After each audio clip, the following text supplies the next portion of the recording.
All right, welcome into another episode of the Goodman and Hummel podcast. I'm Jeff Goodman. He's Robbie Hummel, and we are pleased to be joined by Ant Wright, former Michigan player.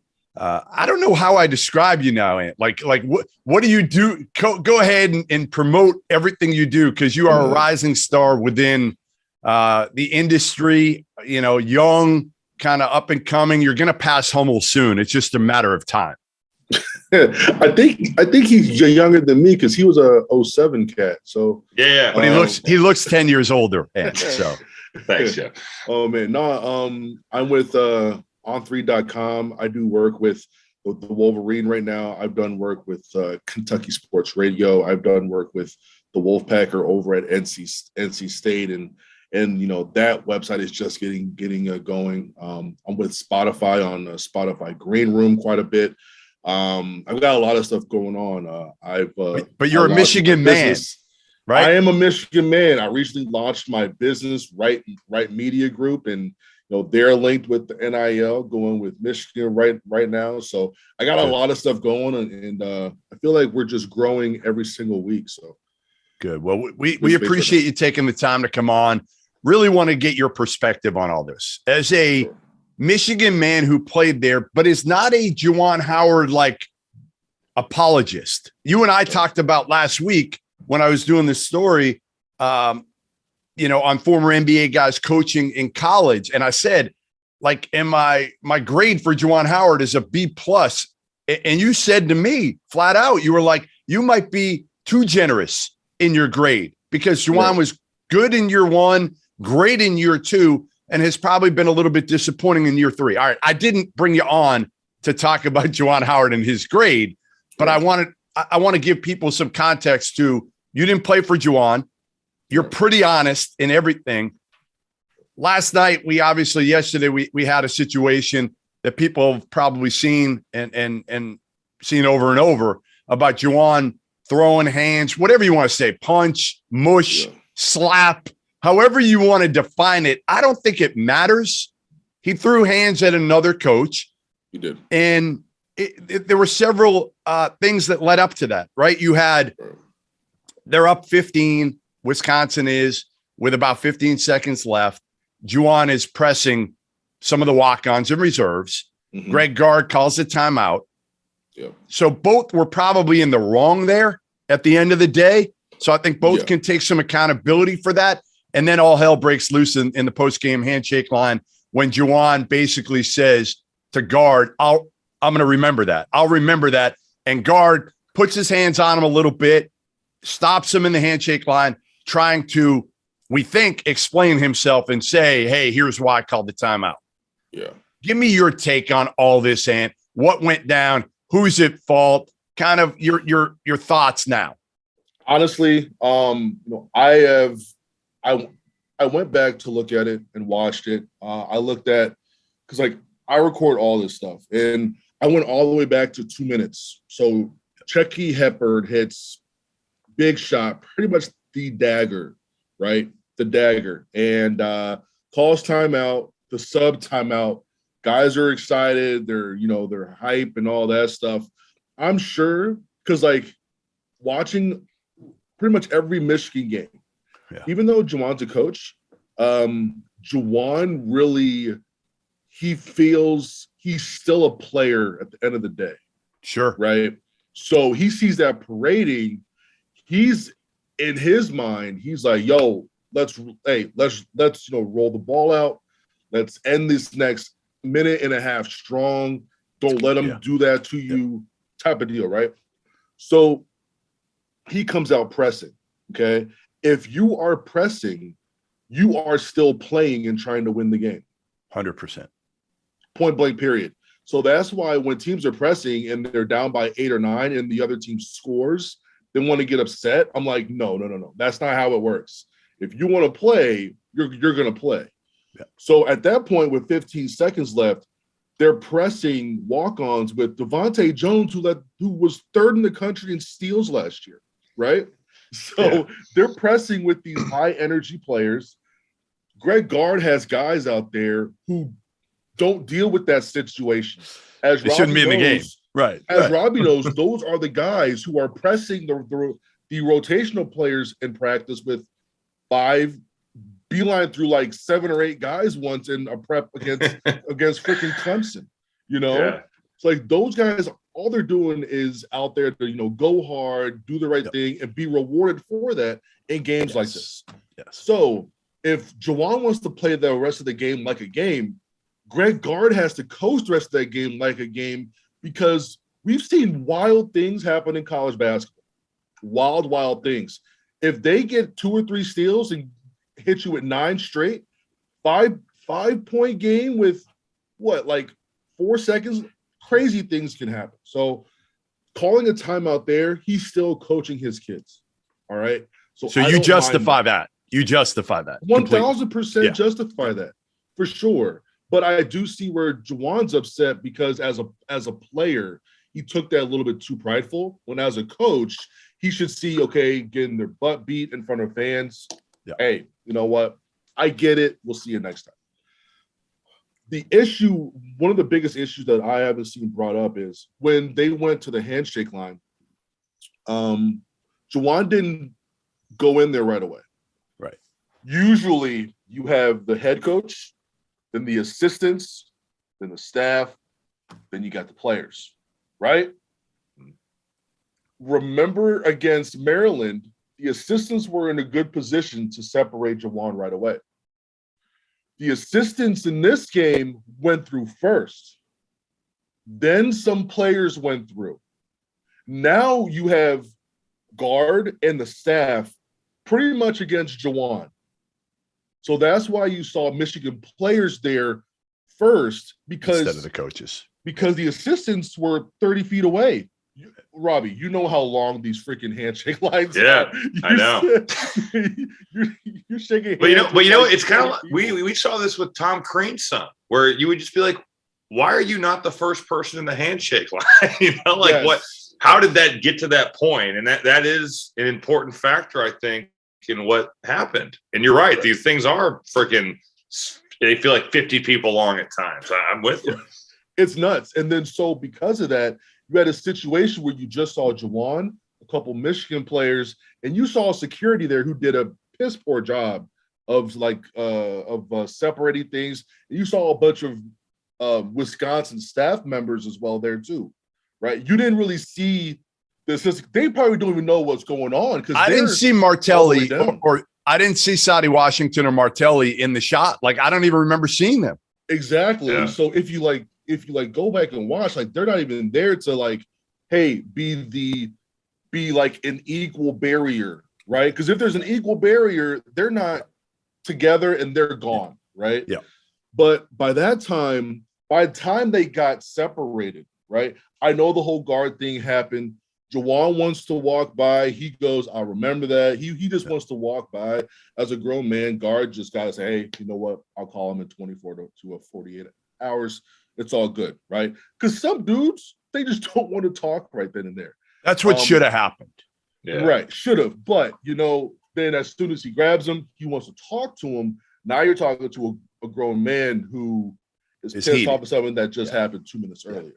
Yeah. Now they're getting into it, and now they're talking about it. But it's still, you've seen coaches getting arguments like that through something that happened and all that stuff. But then they actually separate about 15 feet. And Joe Krabenhoff, I played against him. Robbie played against him. About 6'7", he's probably about 225, 230 now. Big boy. Yeah. He's a big boy. Yeah. So he steps in. He probably remembers the Mark Turgeon thing. He sees guard. He's like, these little baby coaches, you want to step up against a grown man. Da, da, da. So he walks up. And he's protecting his coach, right? He's protecting his coach. But his coach was already 12 to 15 feet away. Right. There were already players in between him, or people in between him.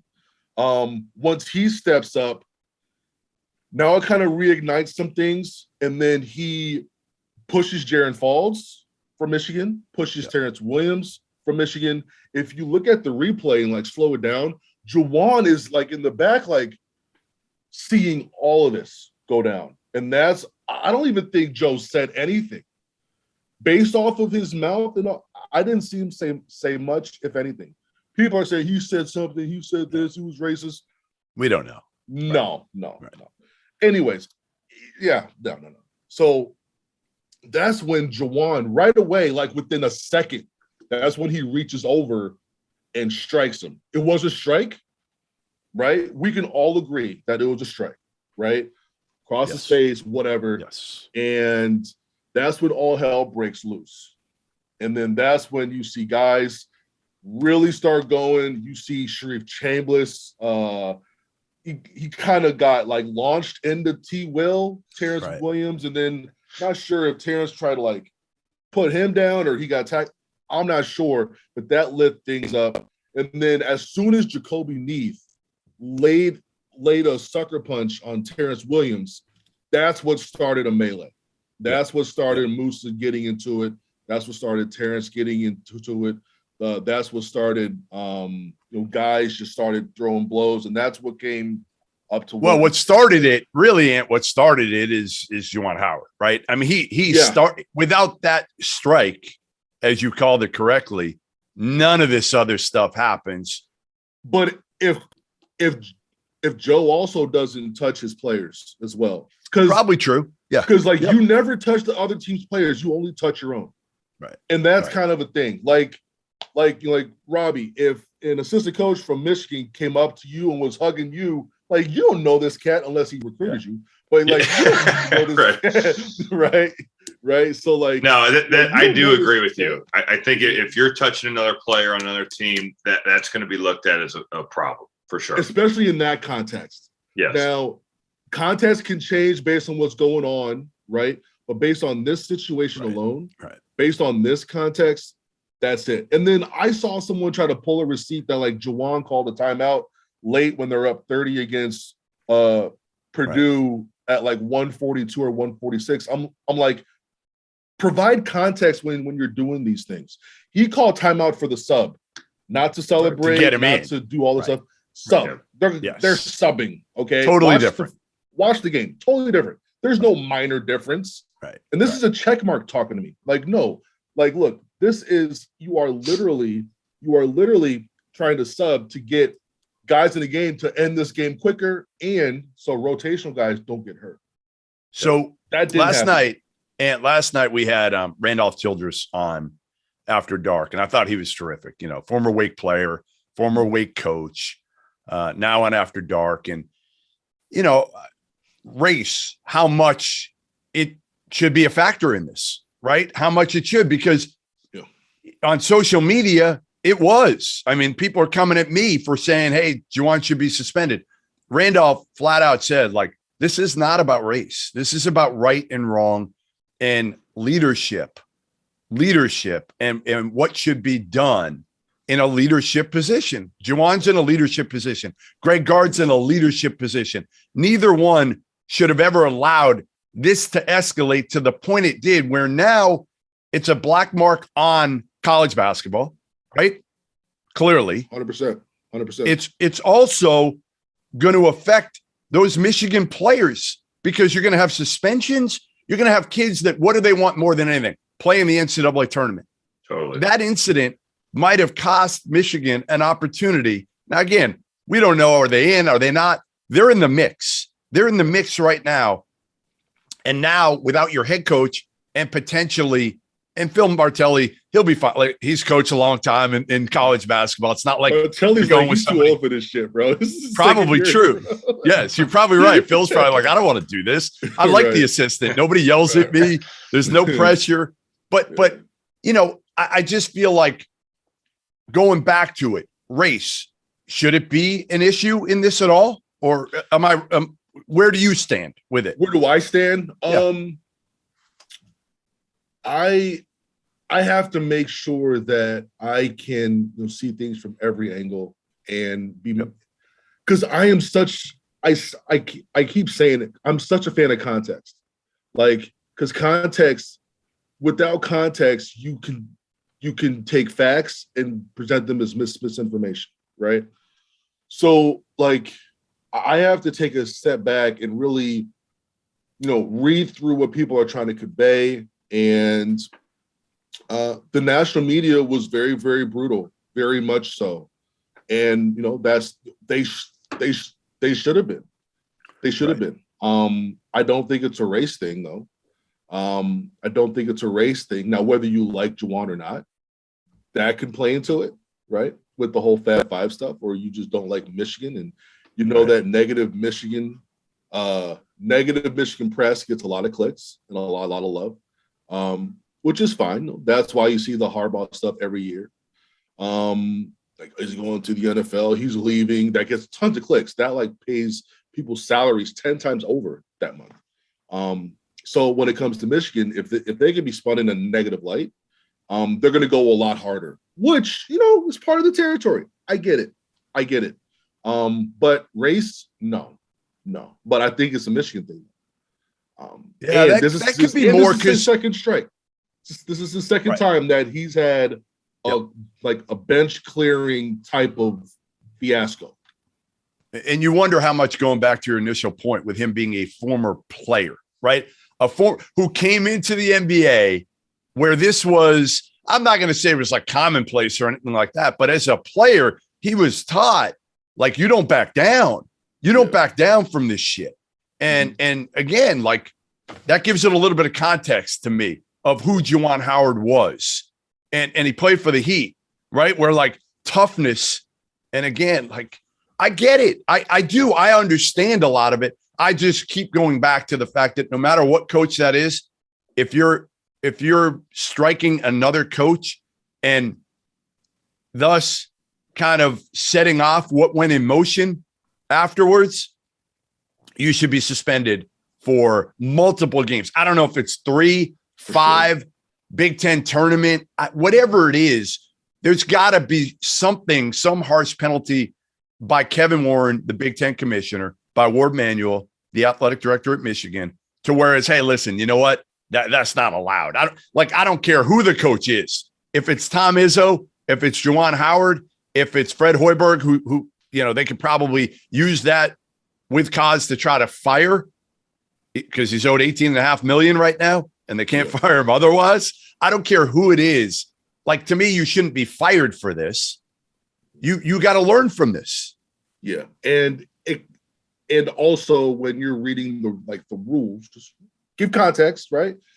The Big Ten cannot suspend for more than 2 games, I believe, and that's why I think really they have to. I didn't see that. Or they have to form a special or they have to. I saw this tweeted. Sorry, man, keep going. Yeah, so they have to. So the max you could do is 2 games. On top of that, they have to form a special committee if they want to expand on those 2 games, and they have to believe. I believe they have to vote on that. But what you may see here is a joint suspension, because Michigan can also step in and say, okay, the Big Ten is going to suspend you 2. Michigan's going to suspend for another 2 to 3 games. So that's why I think the suspension is going to either be for 4 games or the rest of the regular season. Which is here's what Ant said. Brendan Quinn tweeted it, that regarding Juwan Howard's impending suspension will be per the Big Ten sportsmanship policy. The league office is limited to 2 games and a $10,000 fine. Why? Why would you be limited to anything? So then he said, that said, anticipate the league and Michigan to jointly issue the penalty, meaning that UM can add its own additional games and sanctions. Who said that? Quinn? Brendan Quinn tweeted that. Me and Quinn be like this, just like you and me, Robbie. People like this, guy. There you go.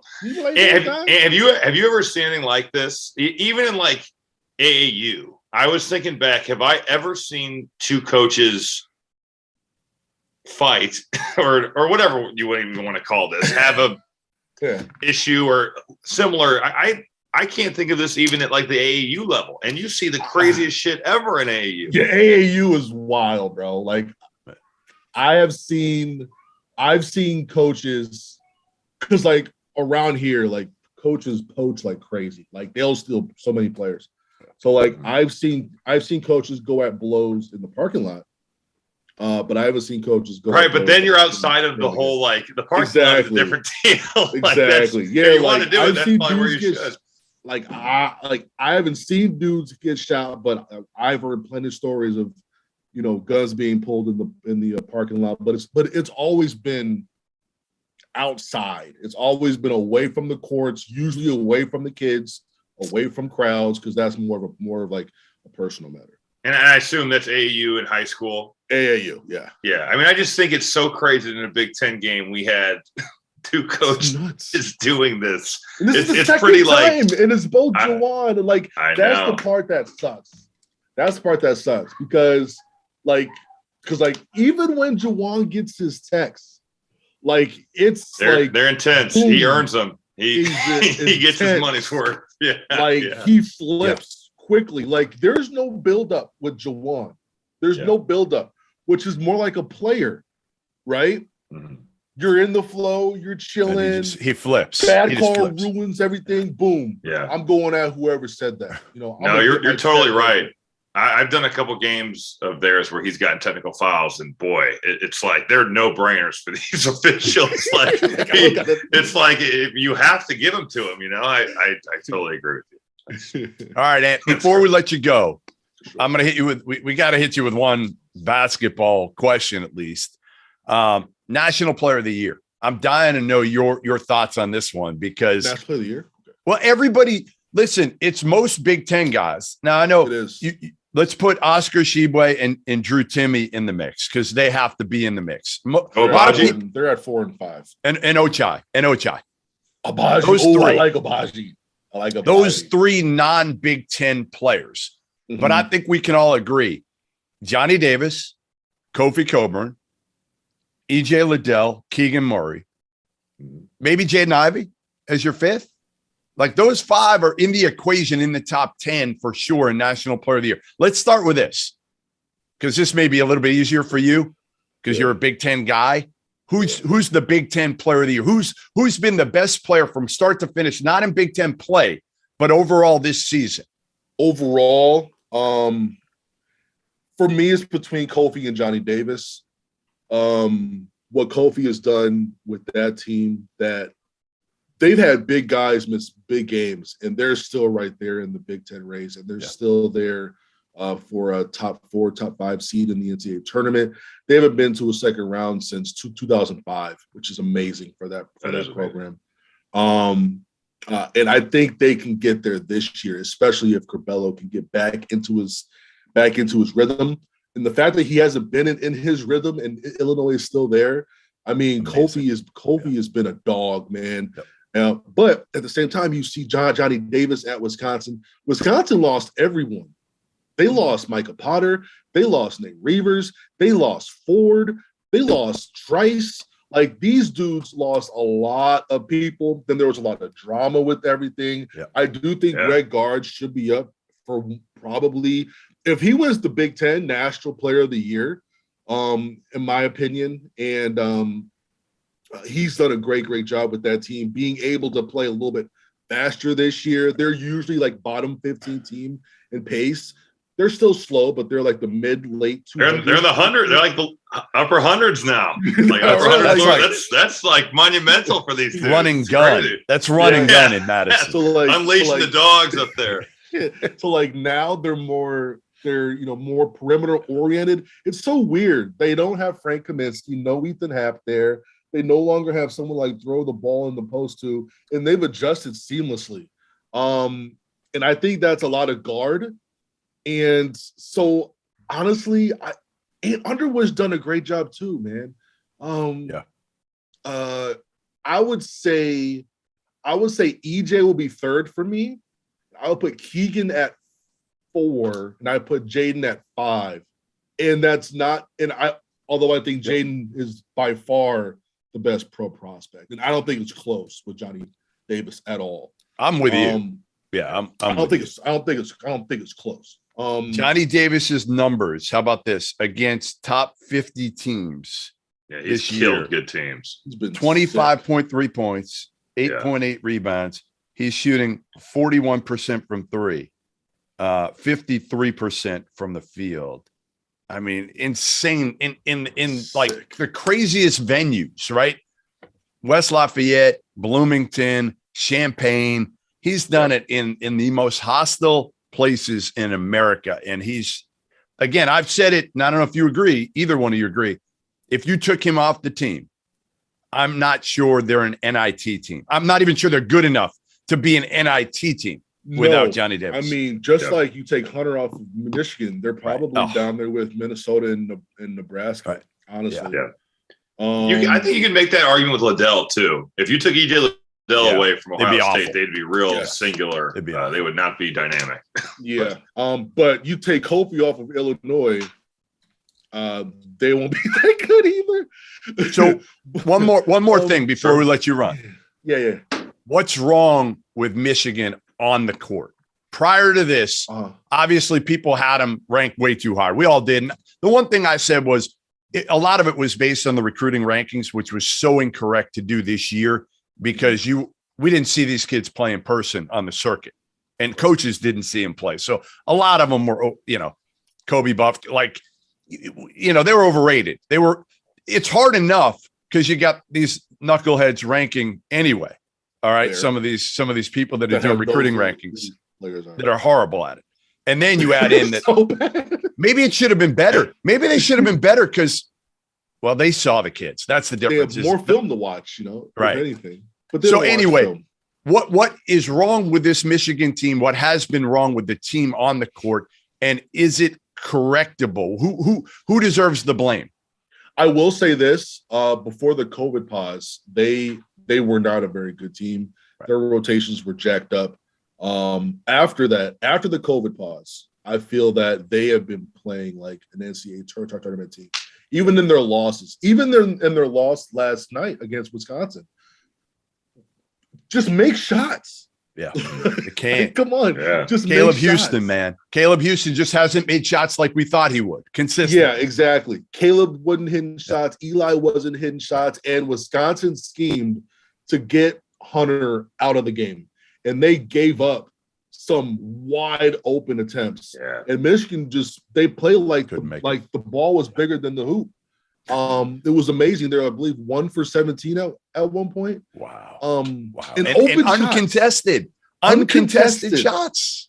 And I'm sitting here watching this game. Like, people think that they're like not running stuff and it's Juwan with X. No. Like, that game was just like, yo, you're a ball player, bro. Like, make shots. I'm like, look, Robbie, you would have had 20 in the second half with those shots. My God. I would have had 9. I would love to have just sell the whole freaking game plan on one dude and let everybody else just, good luck. Let them hoop. But they have actually been playing a lot better. And a lot of that is because they finally stopped putting in 3 power forwards at one time. That helps. For spacing, that helps. Yeah. So I have been very vocal about 3 power forwards to the point where casual fans would notice that lineup and they would right away know that Michigan was going to go -7 in the next 3 minutes. It'll happen every single time. So the 3 power forwards, then people are like, why does this lineup stink? I'm like, because 3 power forwards, you suck at defensive transition because you're clunky. You're clunky, and you have 2 guys who have to guard perimeter players, and they have to identify who that is. And then defensively, 1 guy is guarding a legit 3. And if you're playing a team who's playing 3 guards, good luck. No doubt. You're having these power forwards come off of chasing screens. That's not what they do. Then offensively, they're clunky. Hunter's not in the game, so there's really no post presence. So you're also not fast because now you have 3 guys who don't create for themselves. So I continuously tell people this is why 3 power forwards are kind of garbage and why you don't want to do that. They stopped doing it. They stopped doing the whole 3 power forward look. They went quicker when Hunter came out, and you just saw the game just start getting real smooth. It got faster. It got quicker. Like I said, even in their losses, it still looked like there's a semblance of a team here that I can see what they're doing. Their losses before the COVID pause, I didn't know what I was watching. And that's what was most frustrating for me. But recently they have been playing pretty good basketball. And why do you think it took Michigan? Why do you think it took Michigan so long to even consider putting Caleb Houston at the 4 and to eliminate that? with his defensive struggles and just for his own confidence, it feels like at the 4, you're going to have a bigger guy. May not be as used to guarding you on the perimeter. Why did it take so long? Well, they gave him 4 principles, in my opinion. They still play him at the 3, though. Right. No, I know they do.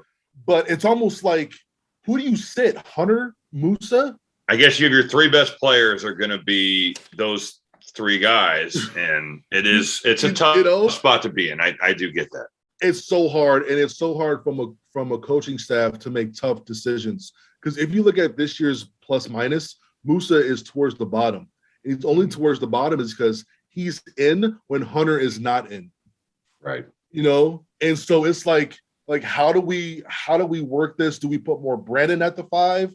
Like what do we do here? And I think that took the staff a while to juggle and get together first. But I think they figured it out. And that's another reason why this whole thing is so unfortunate, because they figured it out and they have a really good shot at winning, 3 of their next 5 games or even 2 of their next 5. And I think that's enough to get them in if they go in as a top 7 seed in the Big Ten tournament. Now they play a Northwestern team who has to win the whole thing. You know what I mean? Yeah. You play that team, you get another win, you go in, you may lose the next one, but now you're 18-14, 19-15, 19-14. Those types of records without bad losses and 5 or 6 quad ones, you're in the tournament, no doubt. It's just a matter of where. I want to say it was the Maryland game, and not that Maryland is a world-beating team, but they do have talent in their starting 5. And it was like for the first time all year, it seemed like Juwan Howard had found the mix of Musa, Hunter, and Caleb, of rotating them around. And you're right, the 3 power forward deal, it's just like you got Terrence Williams and Musa and Caleb on the floor, and Brandon Johns out there. It's like, Jesus. What are we doing? Then they went to the special. This was like 2 or 3 games ago. I'm just yelling the whole time because they went with 3 power forwards and no point guard. Like no Devontae or Frankie. They had Eli Brooks at the 1, and they had Kobe Buffkin at the 2. They had T. Will, Brandon, and Musa. I'm like, there's nothing good that's gonna happen here. And of course they went -9 over the next. No shock. Right. Yeah. No shock. All right, listen, Ed, we appreciate you joining us here. I know you're busy today. Really, really appreciate your insight. We got to do this again, and hopefully it's something where it doesn't cost Michigan an NCAA tournament berth because, like you said, team was playing better. Kids deserve that opportunity, and we'll talk to you soon, man.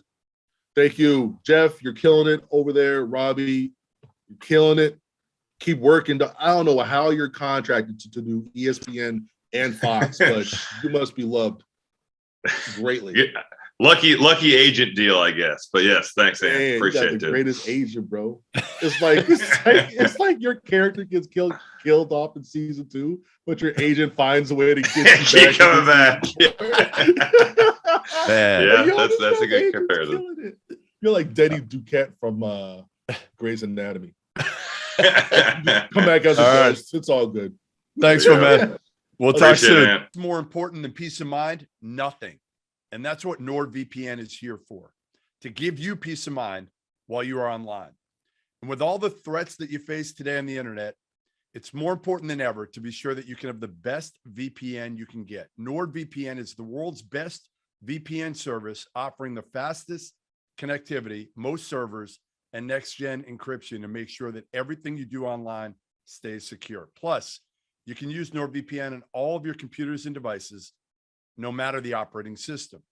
With NordVPN's unlimited bandwidth, you never have to worry about a slow connection either. And plans start at under $4 a month. So grab your exclusive NordVPN deal by going to nordvpn.com/believe or use the code BELIEVE. That's BLEAV to get up to 70% off your NordVPN plan, plus 1 additional month for free. It's also risk-free with Nord's 30-day money-back guarantee. All right, Robbie, let's continue and let's move from, a little player of the year talk. And you never gave your actual national player of the year. Mine is Johnny Davis. Who are you going with? Yeah, I'm going with Johnny Davis. I just think you go for 30 against Houston when they're at full strength. That to me is a statement. You go for 37 at Purdue in Mackey Arena, and I guess Purdue's given up some gaudy numbers to a lot of people this year. But I mean, in that setting, and I totally agree with what you and Ant were saying, where you take him off their team, and boy, they are just limited. Underwhelming. Well, and he's leading the team in points, assists, and rebounds. He's awesome. He's a two-way guy.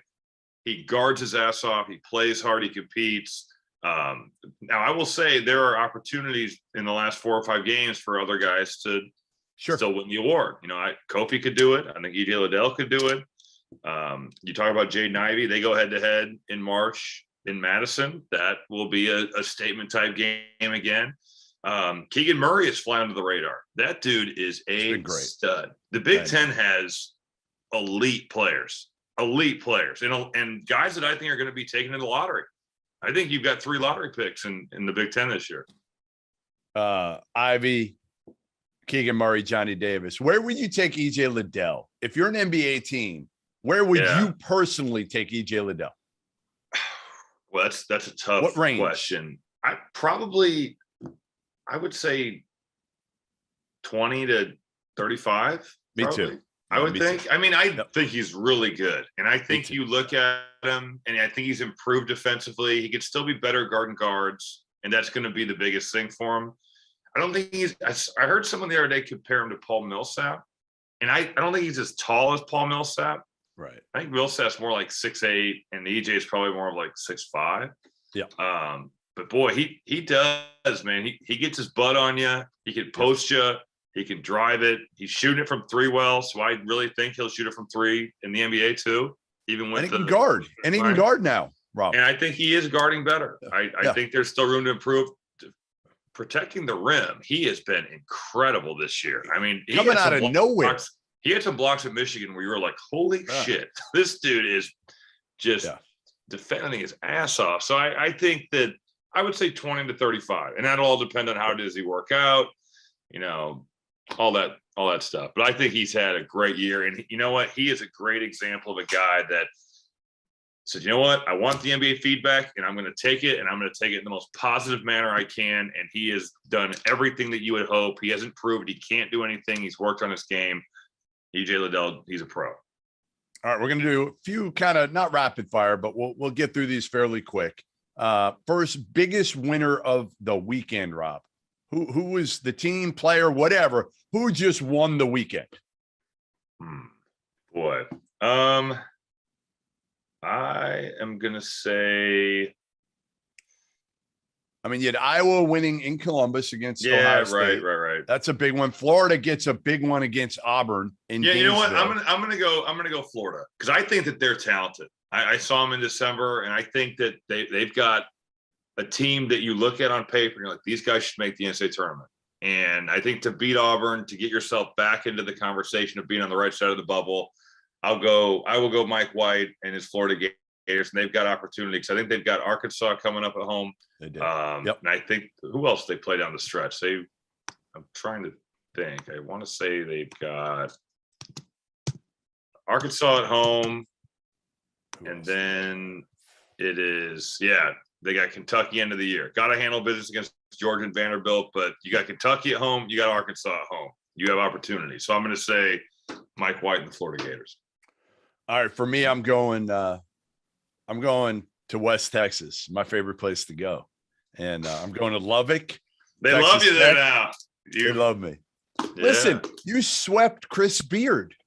That is who had a better? I mean, honestly, if you think about it, who had a better weekend than those Texas Tech fans, Mark Adams and the Red Raiders? They swept the guy who left their program. They felt completely disrespected.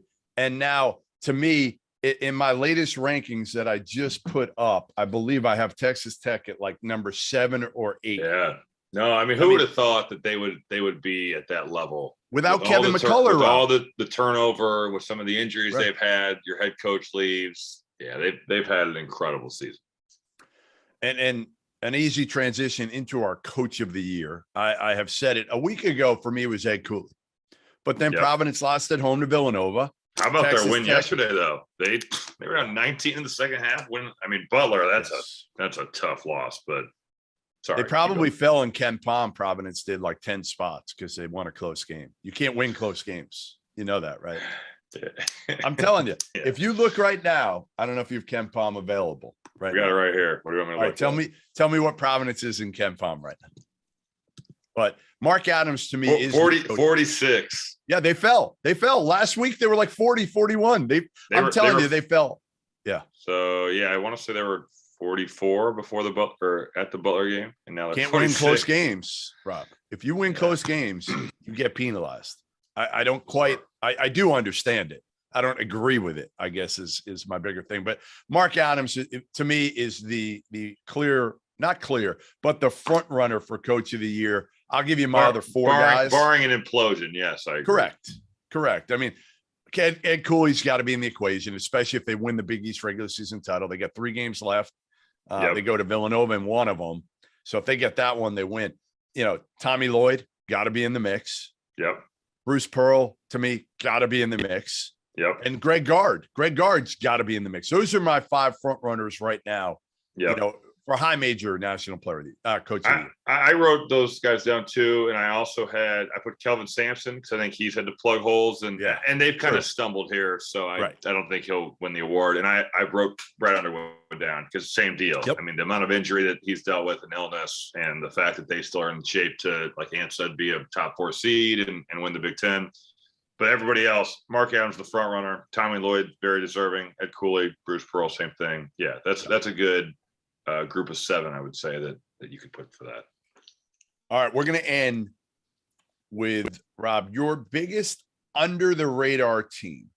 Who is your team right now that just, I don't know, they're dangerous. Yeah. Whether they can make a Final Four run and nobody's giving them enough juice, whatever it is. I don't know if it's to that level, but I'm going to say Arkansas. Oh, look at you. You're just trying to rile up their damn fan base against me. What do you mean? I'm saying that against you. Sure. Yeah. Of course. They won 11-12. They beat Auburn. Yeah. I think the fact that I have concerns about their offense, but I think that in the NCAA tournament, they will give themselves a chance with the way they defend and how hard they play. They turn you over, they guard their ass up, have 5 new guys on the team, took some time to gel. But I think that Eric Musselman, and you know how his teams operate, they are always going to compete and play hard. Yeah. Jalen Williams' last 13 games has been really, really good, averaging a double-double. I think that they are flying under the radar, and I'm not saying they're going to make a Final Four, but I do think that I would not want to see them just because, boy, they're going to fist fight you. They are going to really, really make it tough for you. Yeah, JD Note has been awesome. Beast. Good. Yeah, awesome. He was awesome last year, even as a freshman. So yeah. Now Muss, it's funny. I mean, again, I kind of wrote them off early. I didn't think their talent level was quite good enough, but they didn't beat anybody early. Yeah, they didn't. Yeah, right. And their schedule is tough here. They got, I think, at Florida, Kentucky, LSU, at Tennessee. They just beat Tennessee in the most grinder ass game. Yes. I think Tennessee's effective field goal percentage was like 25%. Unreal. All right. So my under the radar team is a little bit different than yours. When we talk about teams that can win the national title, we're talking Gonzaga, Kentucky, Auburn, right? Like Kansas, all those teams. I'm saying we're totally forgetting a team that we shouldn't forget among the leaders for, winning 6 straight games. And oh, by the way, it's a program that has done that twice in the last 5 or so years, and that's the Villanova Wildcats. Okay. I just saw them in Providence.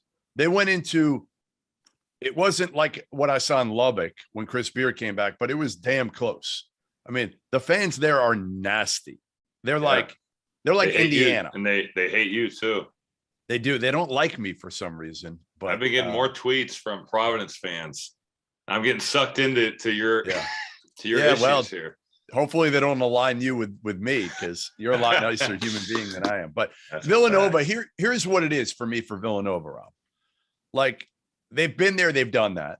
All right. Like Colin Gillespie, if you're picking, and we talked about this the other day, if you're picking one point guard that you want on your team. I cannot even fathom that you're going to hype this man, but keep going. You're taking Colin Gillespie. You're not picking anybody ahead of him. Who are you taking? Did you do that at the start of the year? I would. No. I agree. But I just, the flip-flop nature of this. I know. I'm a flip-flopper. I mean, you are. I'm a flip-flopper. Reactionary here, but he's a winner, man. He's been in the national title game. He just wins. Yes, he does win. And I get why you were hesitant with his injury from last year, the knee. Who knew how it was? Clearly, it's fine. But yeah, I mean, you know what it was? As much as anything, I was hesitant on Villanova, like everybody was. How are they going to replace Jeremiah Robinson? Lack of size. And it showed in the Purdue game. Right. I think if you see a team like in Arizona who is huge, that would be a problem. It's about matchups. 100%. They've got guys that play the 2 through the 4 that are built like they should play linebacker in the NFL. And they have that mentality. Hey, if Gillespie was matched up on you, he would back your ass down and drive you into the rim. And you'd have, honestly, you wouldn't be able to do a damn thing. How tall is Colin Gillespie? Whatever. I don't care. I'm taking Gillespie against Hummel any day of the week in that matchup. I mean, that's fine. Are you betting on this? Do you want to lose money on him backing me down? I am 6'8", 225. I mean, I don't. You might. I'm not saying he wouldn't. I'm not saying he wouldn't score, but I don't think it's going to be like that. You might be 235 because you haven't worked out in a long time. I got to get back on my grind here. Well, you've been on your grind. I've been working hard, just not working out. Listen, you've been working hard going from game. Yeah, I know that deal. I've done that deal enough over the years where it's just back-to-back travel every day. Are you eating? Like the hardest part of that is the flights. You're just grabbing what you can. I'm eating McDonald's because I'm trying to get somewhere. A lot of it's late. You try to just get the best. I've eaten at Panera more, and Panera is about probably as good as you could be in the fast casual. Get a soup and a salad.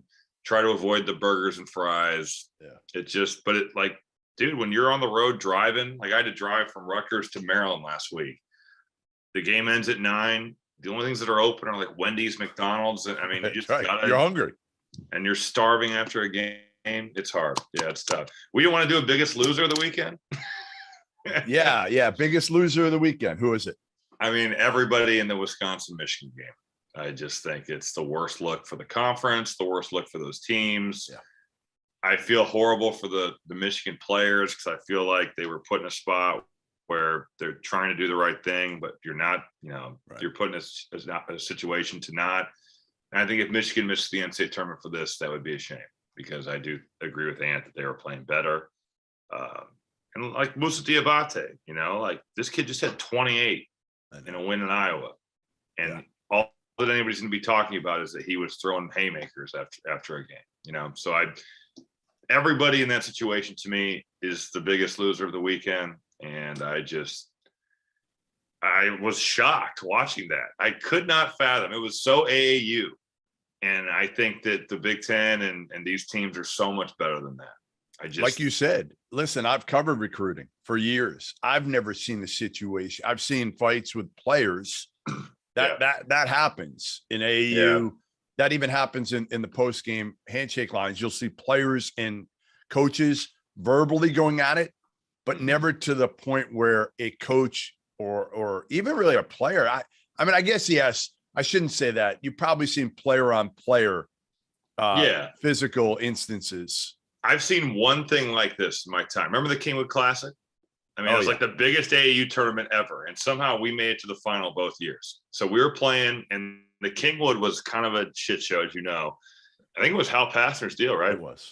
Yes, I was the one. I was the one in charge of doing the Super Pools, the schedule. Well, so you would fuck us every year. That's what I tried. I tried, but that's a lot. Not surprised to hear that. You know who our pool was my second year? Southern California All-Stars, Nike Team Florida. I wanted to see Kevin Love just absolutely abuse you and Taylor King. We played him again in the final. We lost him in pool play and saw him again in the championship, and we were up 4 with like a minute and a half to play. So you almost set us up to win. But we were playing the New York Metro Hawks. So a lot of Villanova on that. Christian Morris on the team, Corey Fisher, Corey Stokes. Yeah. We were beating the shit out of these dudes. Like we were running them off the floor up 20, but it was still a really intense game because they were good. And there was a bunch of technicals given out. I remember at one point, Scott Martin tying up one of the Metro Hawk guys and like clapping in his face, and immediately 3 dudes on him, like ready to kick his ass. It was a crazy game. Yeah. And our guys were John and their guys were John, and it's going back and forth. And there's like 6 minutes left in the game.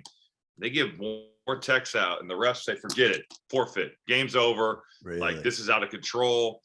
And I will never forget, their coach went up to the official, screaming at him, grabbed the ball from him, took it, and just pelted the ref with the ball.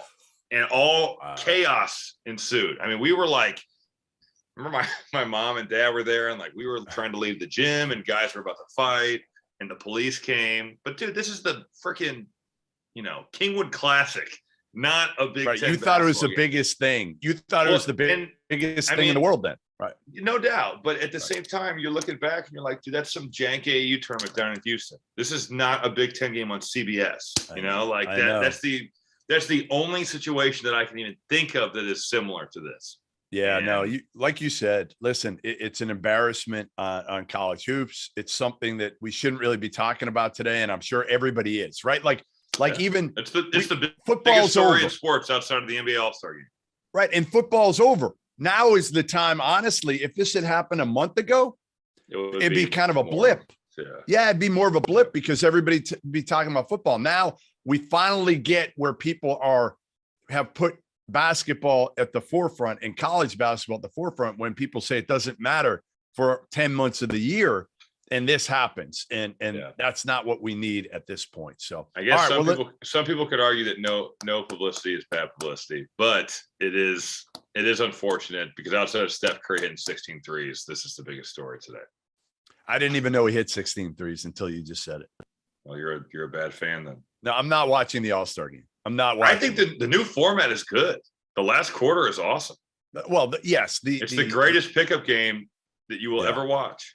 Yeah, I think you need to figure that out. That's I was busy with with Juwan Howard and some other things going on yesterday. There were some other things that happened. It should have been a nice easy Sunday of watching the All-Star game and watching no defense, and instead that wasn't what happened. This is an uneducated take, maybe for the early quarters, but late in the game. Oh, we got big defense. All right. There you go. Yeah, because dude, I disagree, but that's fine. All right. Hummel disagrees. He's upset now. So we're going to end the podcast, and we'll see you next week on the Goodman and Hummel podcast. Go Pout, will you?